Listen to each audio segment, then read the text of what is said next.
Kalau nak cari tayar yang performance padu memang melekat atas jalan, boleh cari tayar ni. Bang. Nak interview sikit boleh tak bang? Nak interview? Alamak.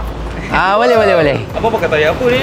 Okey, so tayar ni daripada Suelo. Dia brand Indonesia. Harga dia boleh kata budget friendly lah. Tayar yang saya pakai sebelum ni macam cepat botak. Kita pun buat e-hailing kan, memang motor running. So saya macam cari satu brand tayar yang boleh guna untuk running. Lepas tu saya jumpalah tayar ni, iaitu SP171 daripada brand Suelo. So far dah pakai selama sebulan. Memang boleh nampak lah macam tayar ni memang tahan lama. And dia lambat botak. Apa yang best pasal tayar ni, dia ada dua compound. Macam saya yang buat e-hailing, memang sesuai sangat lah tayar ni. Walaupun hujan, jalan basah macam mana pun memang grip. So kita yang sebagai buat e-hailing ni, kita tak risau lah pasal tayar. Kalau nak main corner ke apa ke, memang confident, memang light, tak ada rasa takut. Okey lah bang, tu je saya nak bagi tahu pasal tayar ni. Sebab saya pun ada order ni, nak kena hantar ni.